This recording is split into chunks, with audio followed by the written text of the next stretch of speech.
Hello and welcome to Oracle Storytelling. Ooh. Ho ho ho, what's this?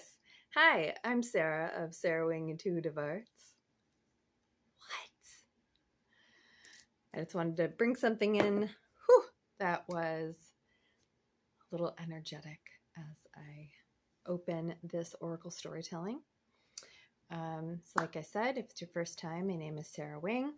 I do Oracle storytelling videos that you can find in playlists here on YouTube. I also am an intuitive artist, and you can find some stories about my artwork and some videos on my artwork here on YouTube. You can also find more on Facebook and Instagram and on my website, sarahwingintuitivearts.com. It's pretty much, if you put that hashtag in, it should pull up a lot of things for you. So it is Valentine's Day today. That's why I'm pinking it up.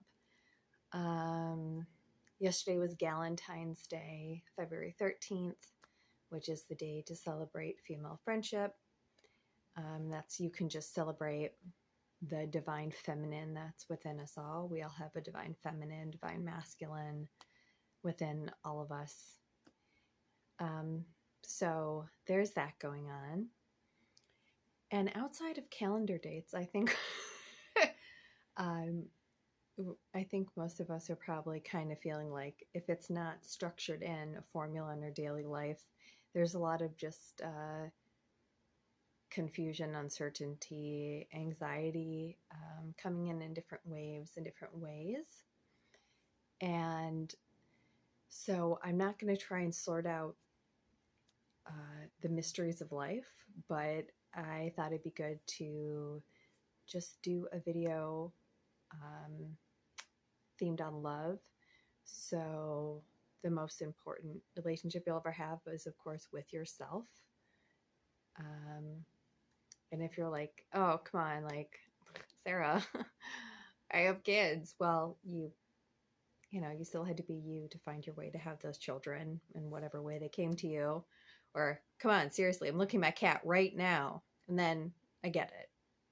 But in your heart of hearts, I think you know the most important relationship is with yourself, because you have to, be there enough for yourself to even,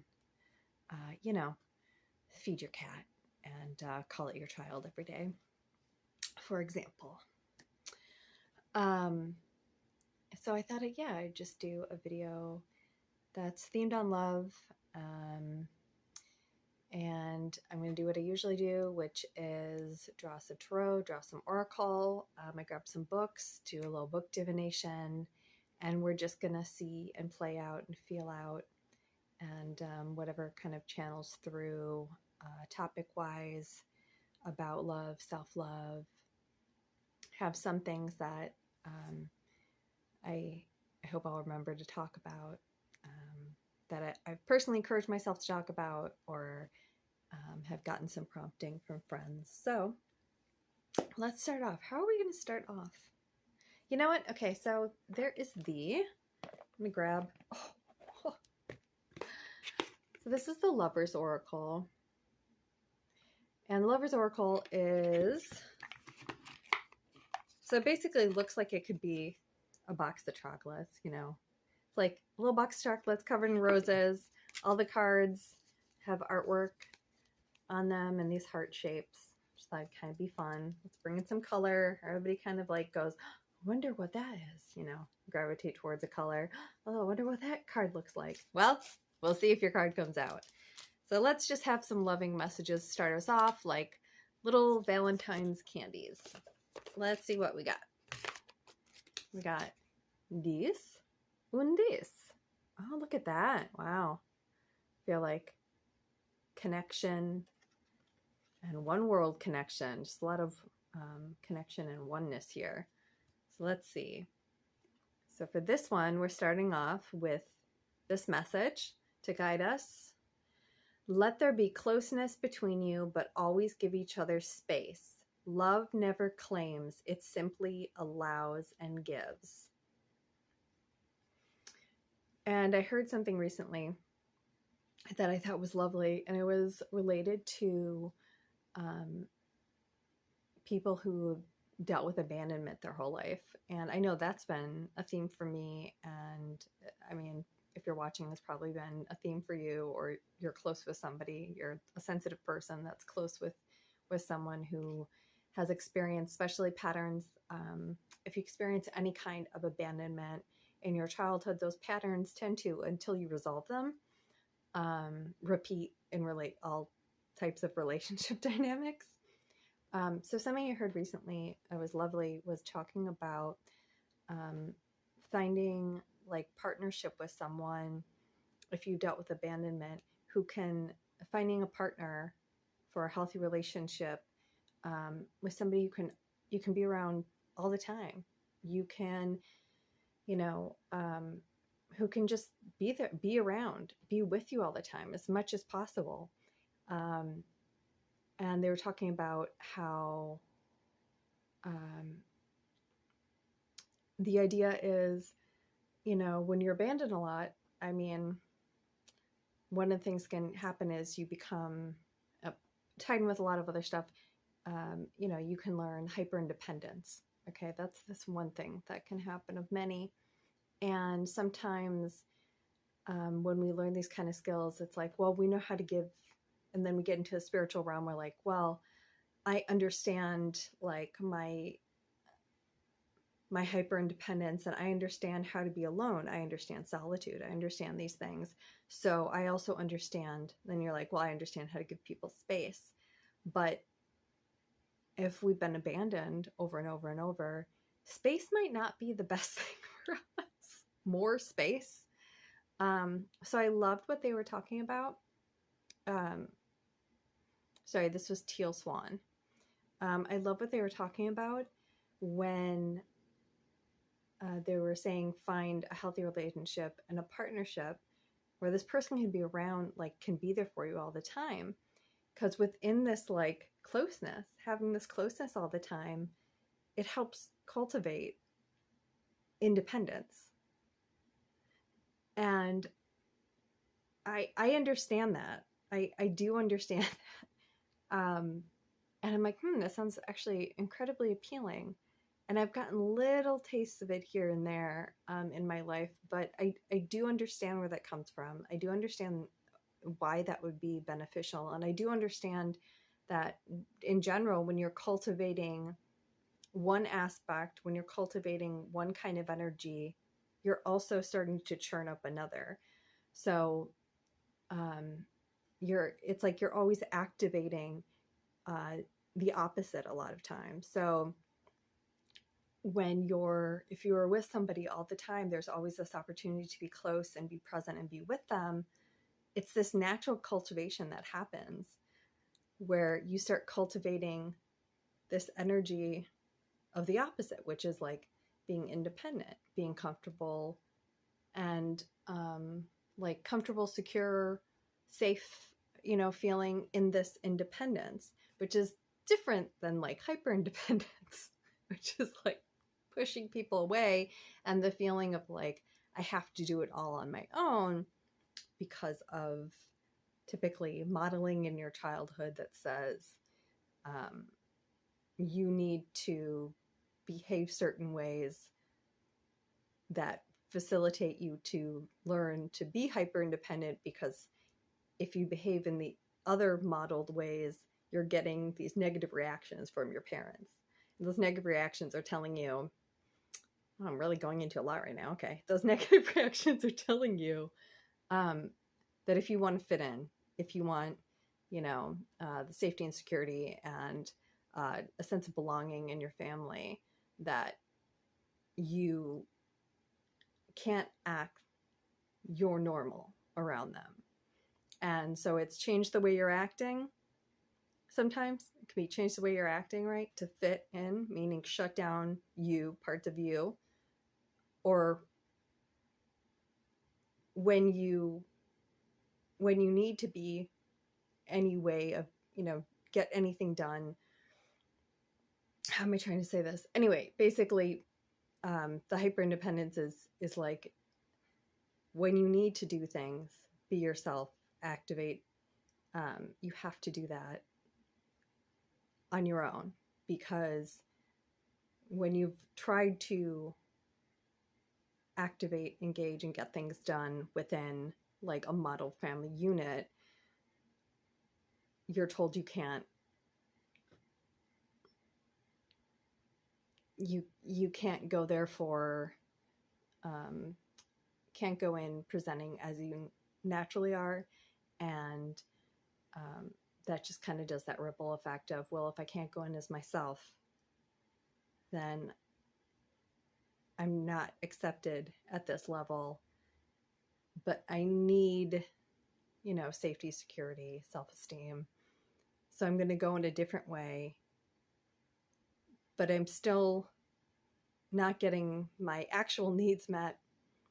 But if I turn to people that I want to be close with, my experience tells me they won't accept me as I am. So I've got to go do these things in life on my own, because if I ask somebody to help me and they see these parts of who I am, then they'll say, you can't act that way.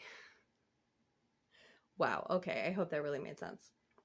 So this card was, let there be closeness between you, but always give each other space. Love never claims, it simply allows and gives.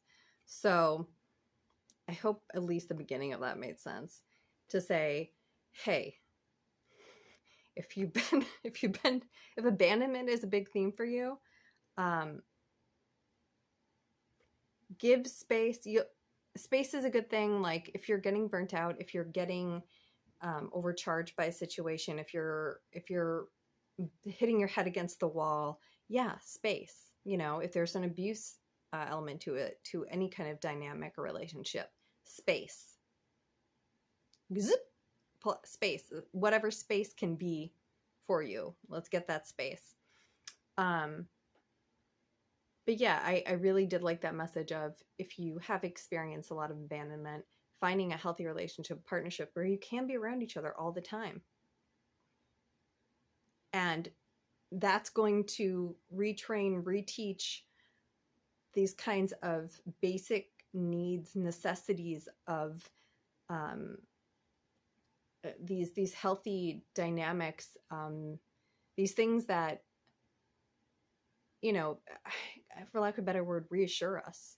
You know, we find reassurance, and then we take that healthy self-esteem, we take that confidence, we take that sense of security and self-esteem that isn't just like based on we are the engine all the time and we can't ask others and we can't, you know, expect others to give a shit. And we take that in the world, you know, and that's like a really nice independence. It's not like I'm going to burn out every couple weeks type of independence. Thank you for staying with me. And the second one. Okay, let's look at this. That's pretty cool, right? This looks like a full-on one world with little kitty cat ears or bunny ears or puppy ears or whatever ears you like. Life is a series of constantly shifting cycles. When we resist change, we resist the natural flow of life and create unnecessary stress. Go with the flow. You will be surprised where it leads. So if you heard that and you get like an anxiety attack, not to be a dick, but you might be hitting your head up against something right now that you wish would change. It's just not, right? And I'm not going to be like, it's not for you or whatever. You know, whatever you're trying to get going, have movement on. One, is it your life or someone else's life?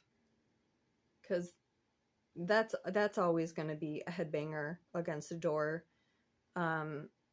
trying to make something progress and go in another person's life. If it's your own life, it doesn't mean that it's not for you, you know, that you're resisting the change, that because this isn't for you. But I do believe in divine timing. So if there is something that you really feel in your heart and you feel passionate about, keep pursuing that and keep engaging in it. But time you know, time is something when we don't feel safe. Most of the time it's because we don't feel safe with time. We want something to be present, or we want something gone, and we would like that done sooner rather than later. We'd like it done right now. Usually unease is because we don't feel safe with time. Time can be a brilliant teacher. If we are comfortable with time, that's why I bring up divine timing, just this thing larger than us. So go with the flow. To me, I'd say go with divine timing. We have instincts, we act on them. You know, we allow ourselves to feel something so we can feel the next. If we have these external passions or a healing process we wish would be faster, I think go with the flow is really like trust in divine timing.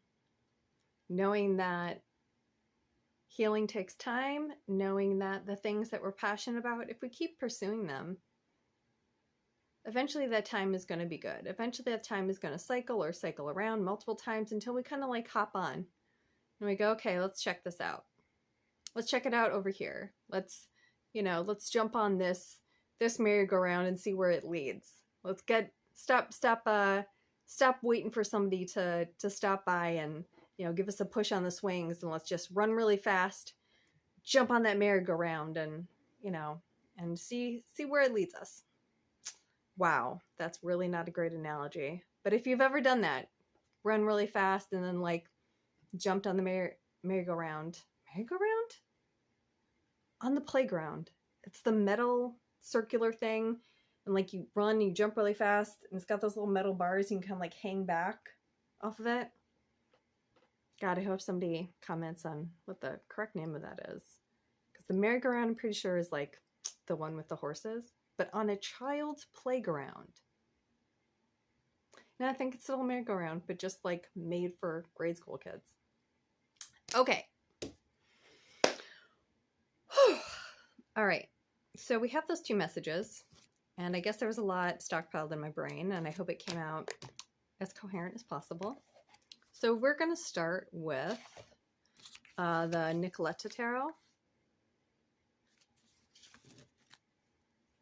And I feel like we just need, first and foremost, like someone to follow. Give face to follow. So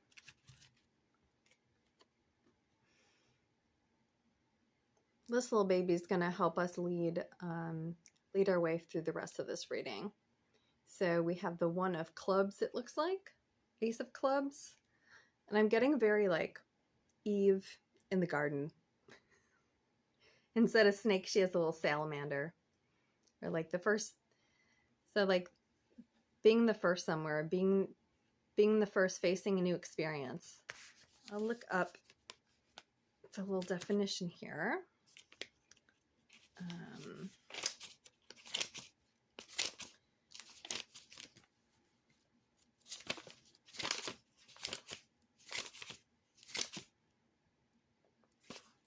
Lots of wands. Okay, so this is something new, starting something new. So this is a new passion has captured you. This is a time of great creative potential. Seize the moment and take advantage of the fiery energy available to you now. So the concepts are beginnings, emerging passion, and creativity. So I kind of mentioned creativity and passion a moment ago. So let's kind of build on that. We just had a full moon in Leo, and that's a fire sign. So we have this fiery energy. We have the salamander here, representing another element of the fiery energy. And I kind of love, if you look, she's holding. All right, talk about love. She's holding this fire energy here, right to her chest. So it's this nice warm energy, this fire energy, this passionate energy, right over her heart, right over that heart chakra, okay? And it looks like she's there's also just this sense of like the fool energy, because even though she's like this, she's holding that warm energy against her heart chakra. But if you see, she's naked. So there is this vulnerability. There's a vulnerability, right? And I don't feel like she's closing herself off. I feel like she's holding that passion and that fire to her chest. You know, she's just sparking, like feeling those sparks. It's like getting a fire started, right? So she's getting those sparks started here so she can emerge with that creative passion. Let's get a Flowers of the Night oracle. Let's get a little card to build on that. Let's get some floral. It is Valentine's Day after all. Flowers are kind of a thing. So what builds on our...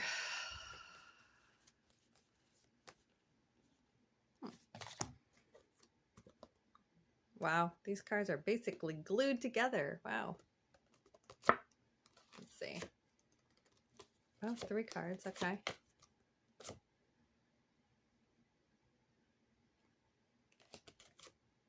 Okay, I'm going to take this one. Ooh, lovely. So the word is focus. And like I said, outside of kind of structured, scheduled things right now, I can imagine that focus might be a bit hard, or maybe not even focus, but getting clarity on things that are just coming like waves right now. That sometimes we can let the waves come and go, you know, or even like hit us a little bit, but then flow away. And sometimes it feels like a tidal wave is hitting us, right? And when we feel like that tidal wave is hitting us, it's really not easy to focus on anything but what happens. Hit with the tidal wave, right? Feeling disoriented, feeling like you can't get your bearings. You're kind of thrown out of reality for a second into a new reality. So maybe you're experiencing a sense of getting thrown back into a new reality right now. It feels like a new reality. And I would say, I'm not saying that's not true. But at the same time, I think a helpful focus would be to focus on your inner workings, your inner reality, and how and what parts of you are responding in that situation. So when it's hard to focus, and the word, so the flower is tuberose, Tuberose.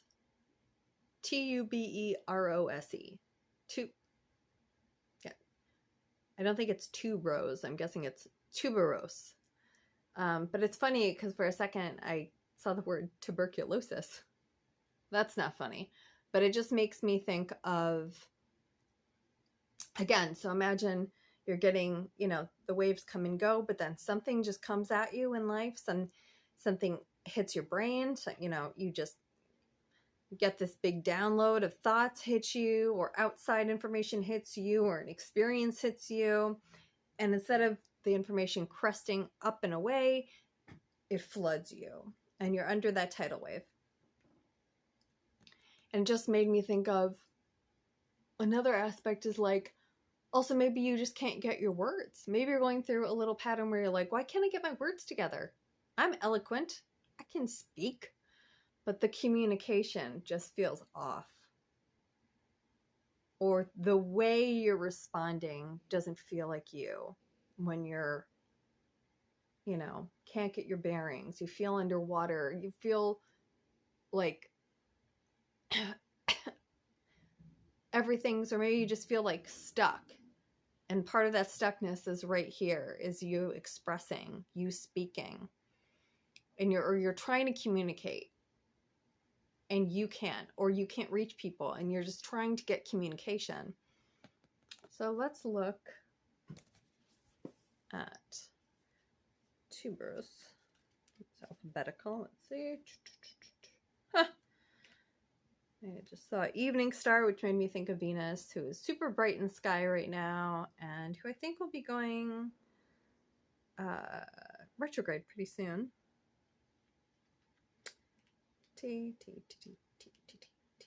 Oh, Sorry, I was looking at the plant name and not the other name. Okay, so focus is required at the moment, right? I think focus for me, another word that's at least resonates with me right now, so it might resonate with you a little stronger, fill in the blank here, but clarity. Focus is required at the moment. Watch what you're doing because you and your actions are being watched closely. This can be a double-edged sword, and the tuberose does indicate that care should be taken. Be generous in all your dealings. Don't hold back in sharing what you have, as withholding can easily be misinterpreted, and you risk missing out on an opportunity because your message fails to reach the right places. That's kind of what I was talking about a little bit. Trying to communicate, and it's just like you can't get the words out, or you can't connect to somebody, right? So whether or not you can make the connection in the time that you want, it'll eventually get there. Your words will eventually get out. But again, this where divine timing comes in. Maybe it's like, can you keep focus on saying and delivering the messages you want right now if they can't be received right now in the way you want them to? Or does that throw your focus off? There's another thing. Okay, so just keep doing it. Whether or not your message gets to the right people, right places today, get it out there, and it'll reach the destination that you want. So this includes letting people know your feelings and plans. So feelings are a big one, right? And it's Valentine's Day. So maybe you have some big feelings coming up. And maybe they are around love, self-love, loving others. So, let people know how you're feeling. Let them know your plans. And if this is like a time when you're kind of evaluating relationships, again, let people know your feelings. And if you have to write them down because you can't communicate with them right now, then write them down. If you can't wait and you're really at a breaking point, a crossroads, and you're like, listen, this is not healthy. I really need change. And one thing needs to change this relationship. So the first thing I need to do is, before even like a big talk or a sit down or all this, is I need to remove myself. And so you might need to just let people know your plans. You need to remove yourself from the relationship. And you can get to all the other big discussions later. Maybe it's like, well, I want to wait. They're out of town. They're doing that. If you need to end the relationship, end the relationship.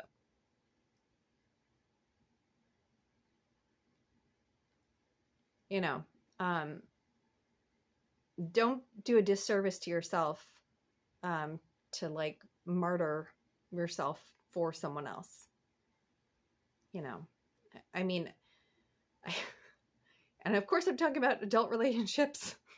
I don't think anyone's gonna like break up with a kid right now, but just adult relationships, of course. Like if there's some kind of like cross section in there where it's like, well, I'm gonna leave my husband, but my kids are here. Well, maybe figure that part out too. Let's see. You'll find an enjoyment by planning a special break or event more than you anticipated. So this could also be, maybe you're like, okay, my job says unlimited PTO, but it's really hard to take time off. If you are at your wit's end, if you need a break, you just need to take a break. Do what's right for you. Take the time. Take time for yourself. Take time to support you. Take time to support you and others who need support. We're all human. We all want to have positive experiences in this lifetime. And if you need to take time for yourself in whatever way that's structured, you just need to do it. You have to. You just gotta. No. Well, that's not a good enough argument. I heard what one of you said, but it's no. Sorry. Nope. Sorry. That's also an excuse. I'm not buying it. So tell your friends, partner, and boss that I said, sorry, gotta take some time. Sarah said so. Beware of temptations that hold a greater risk than you may be willing to live with, should things not go your way. So I think I'm going to go back to, don't martyr yourself. Don't sacrifice your needs. Again, don't abandon like small kids or anything, but don't sacrifice your needs. Okay, don't sacrifice your basic well-being as a functional human being.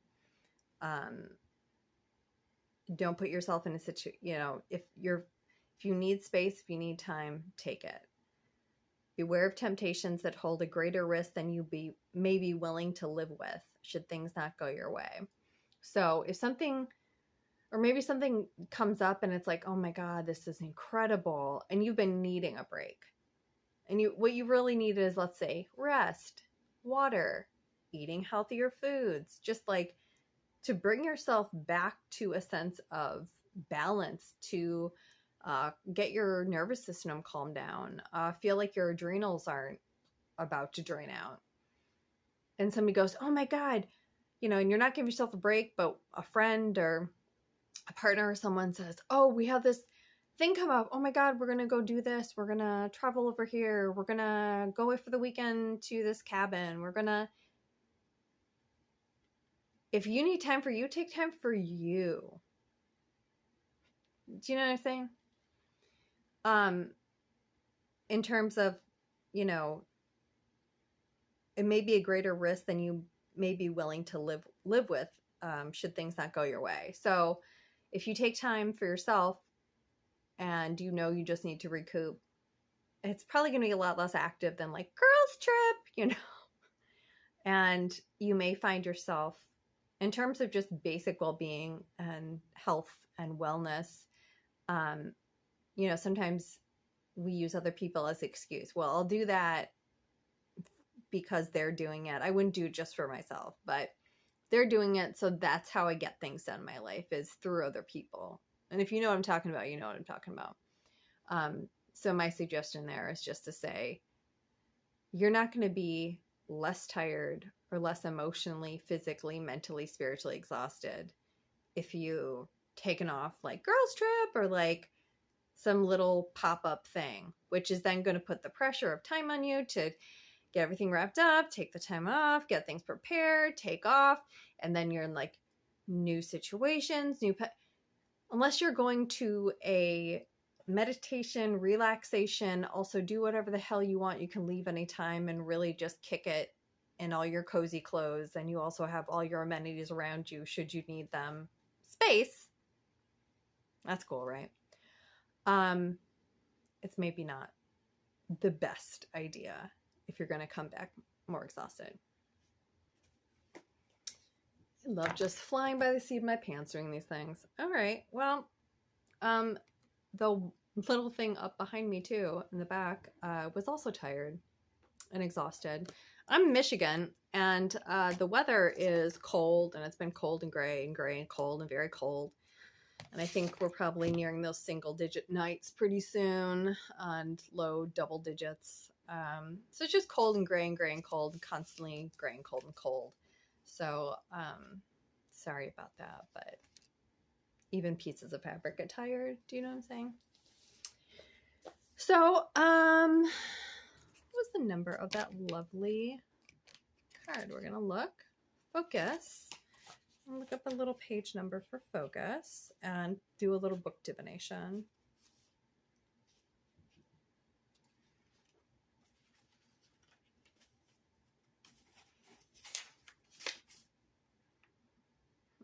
Okay, so the number on the page of focus is 49. So I'm going to go ahead and I'm going to look up in 2 books, The Universe Always Has a Plan and Living in a Wild Garden.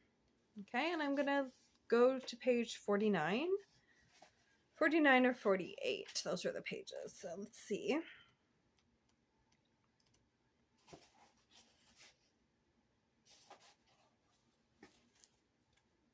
Okay.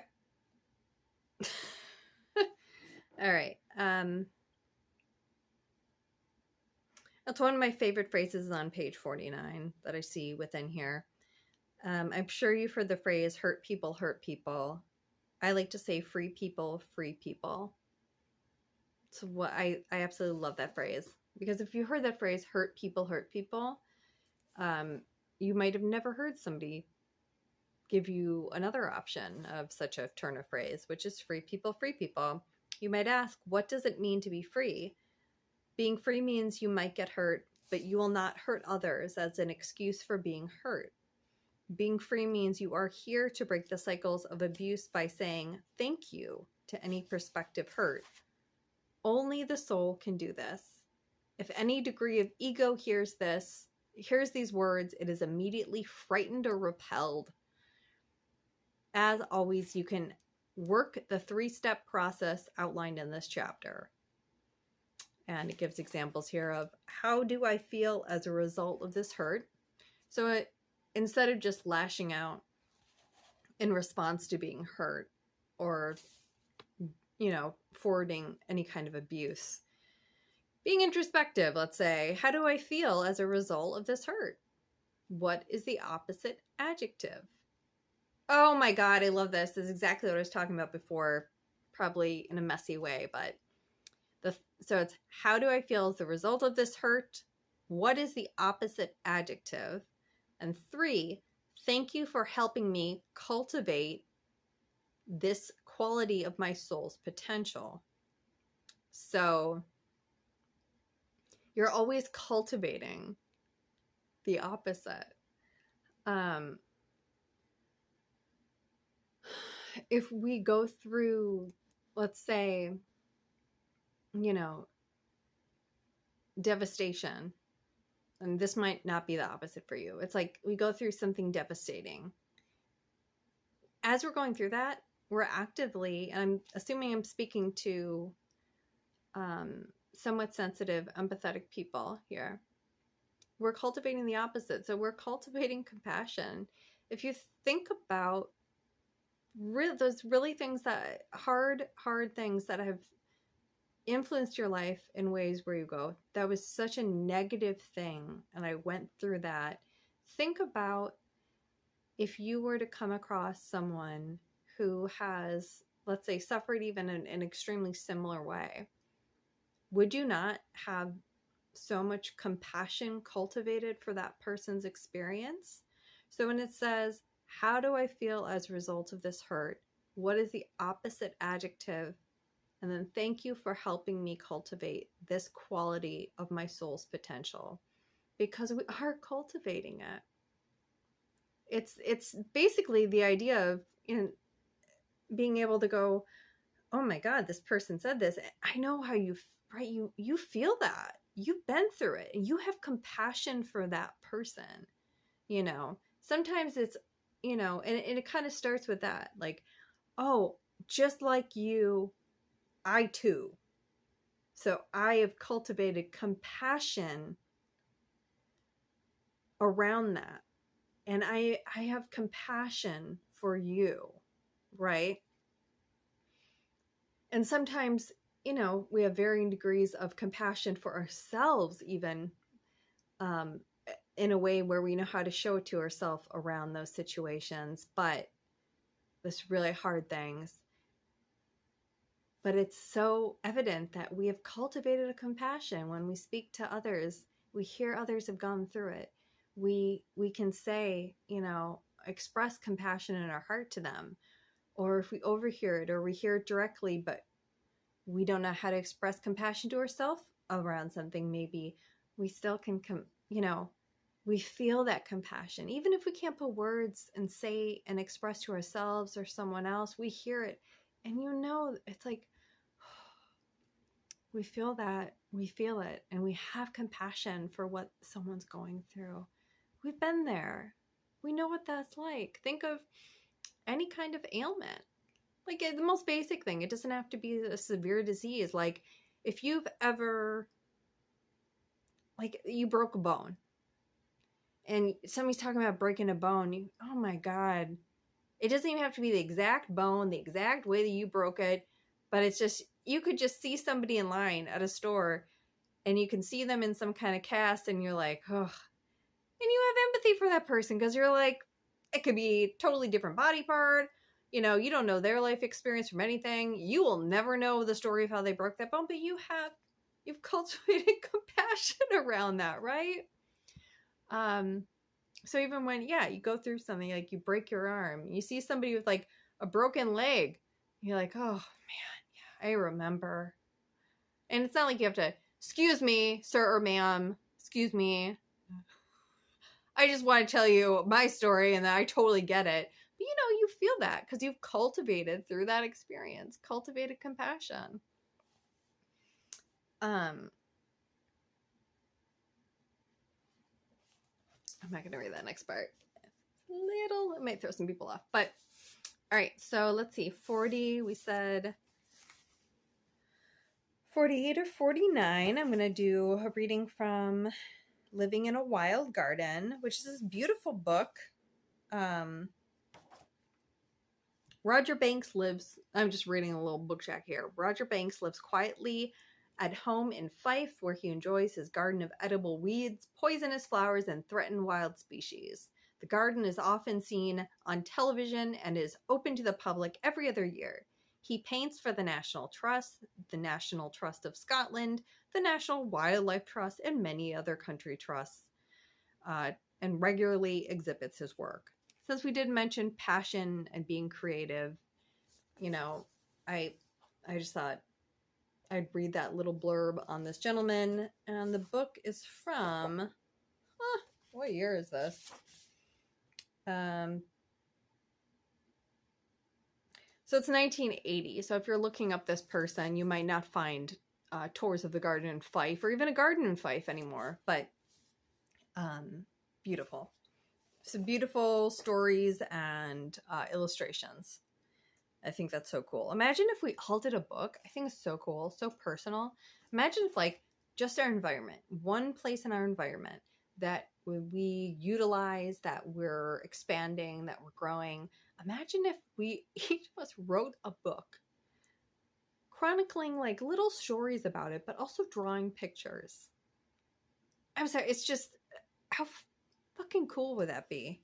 I'll tell you cool. Cool like this. Cool like all kinds of books like this. Just so freaking cool. I guess kids' books do that a lot, maybe. If you're an author and you write a kid's book and it's kind of based on like your family or people you know or your pets, right? And you're writing little silly stories about the people you know, your pets, or your neighbors, your community, and you're drawing pictures. I think a lot of kids' books are inspired like that. I wish more adults would just do stuff like this. And it can just be personal. It doesn't have to be so profound or researched, or because you are a walking library of knowledge of your own life experience. You are the expert of experts. Let's do 48 or 49 on this. Okay. All right. So where does my eye take me here?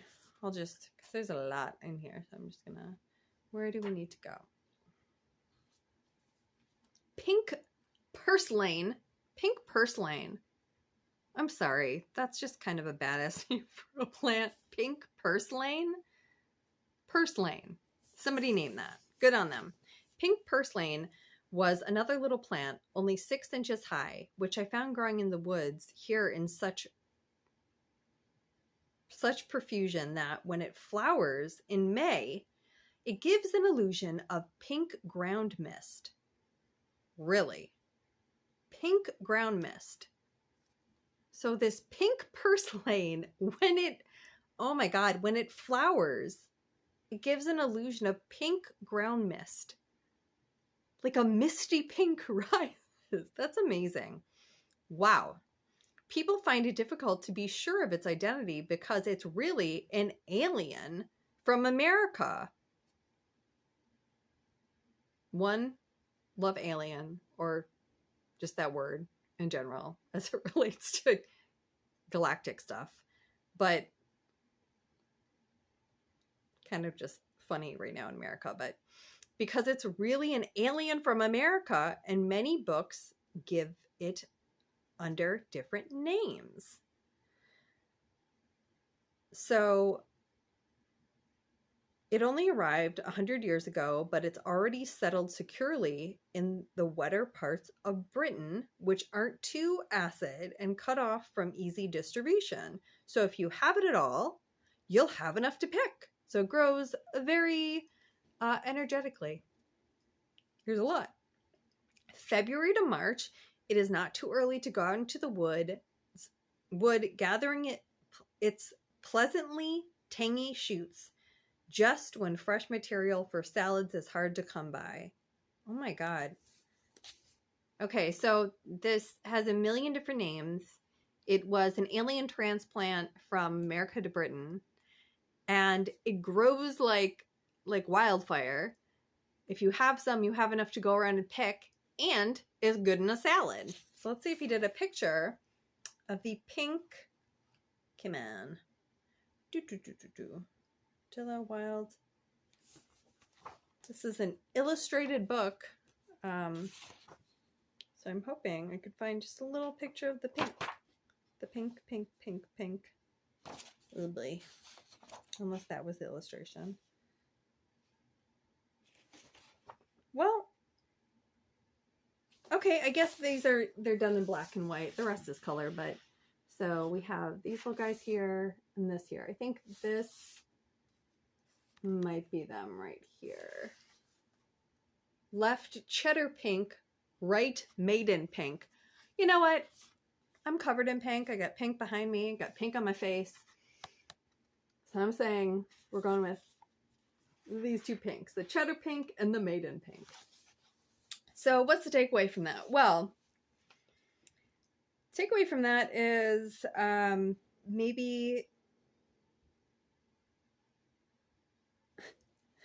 something that seems a little alien or foreign that is showing up right now, that is unexpected and not the thing that you're expecting or wanting to push through, get through, communicate.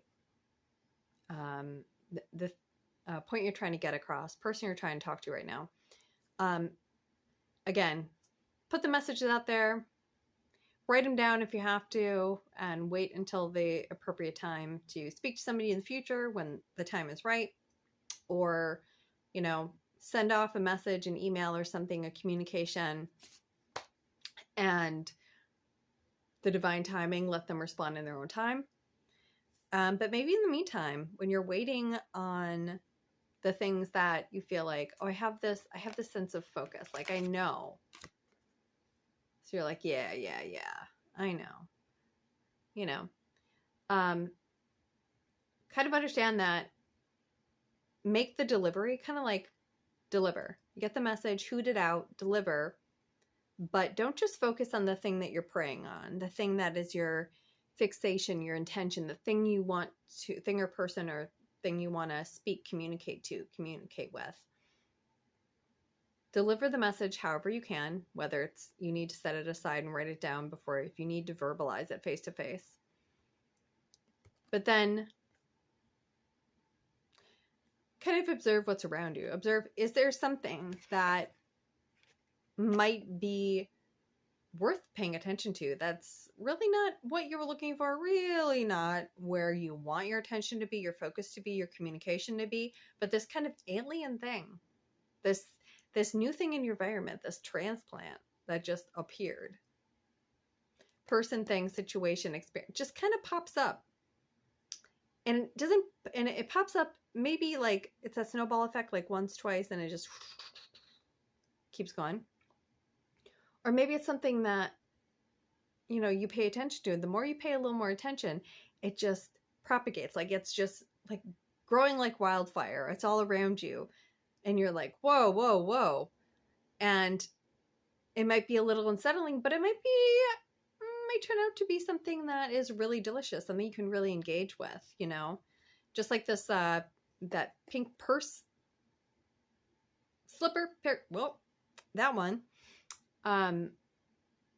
How Roger discussed that you know, when it starts to flower, it has this like pink mist.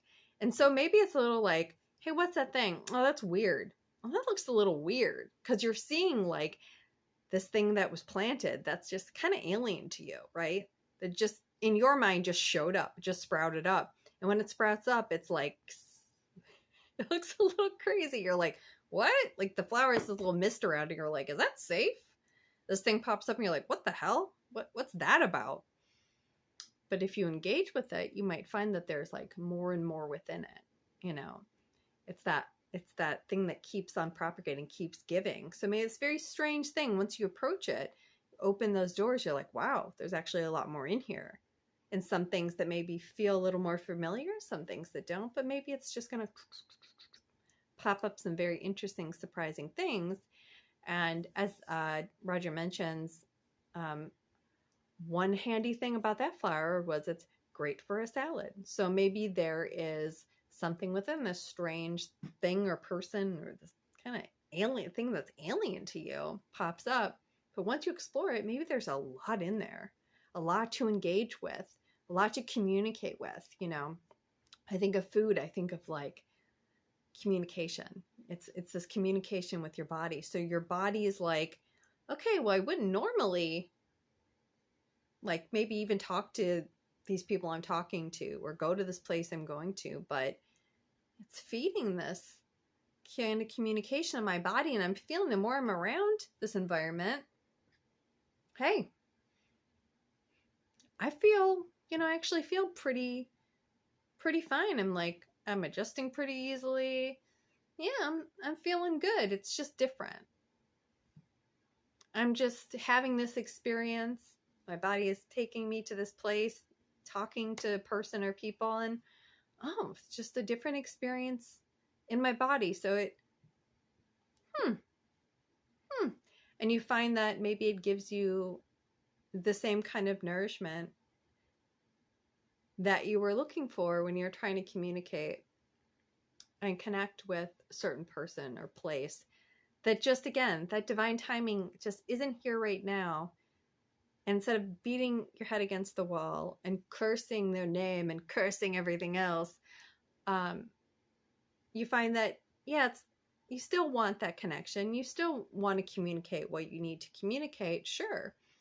But you're getting this kind of nourishment, and you realize like, oh, that actually quells something. Maybe it quells the anxiety. Maybe it quells this need to output whatever information.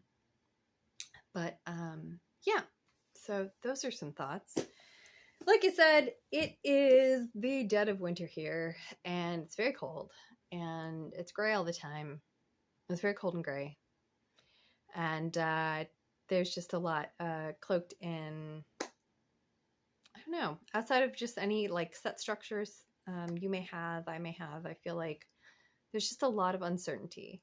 And I think that's generally speaking, and I know astrologically, I would say the same, whether we're looking at like Western astrology or Vedic astrology. I think there's just a lot going on that breeds like illusion, disillusion, communication issues, anxiety, unease, feeling of not being safe, or maybe even like distrust. So I hope that this was entertaining, if not somewhat insightful. I hope you took some things away. And if anything pinged you, please write down what pinged you. Please investigate that a little deeper. And if you have questions about how to do that, leave a comment, and I will suggest many ways in which whatever pinged you, you can look into deeper and explore more. And maybe one of the ways I suggest will resonate with you, and you can search a little more inside so you can feel a little more safe and secure, and self-navigating back towards yourself, back towards soul, back towards your heart, back towards a sense of self, feeding your self-esteem. I love that I feel that I'm more coherent now than when I started. Beautiful. So you're very loved. Doesn't matter what day it is.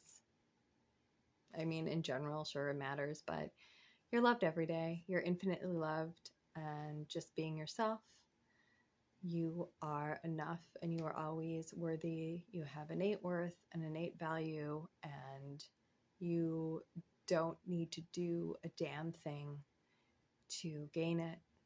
And you can never lose your innate worth, and you will always be a source of love, and you will always be loved. So until next time.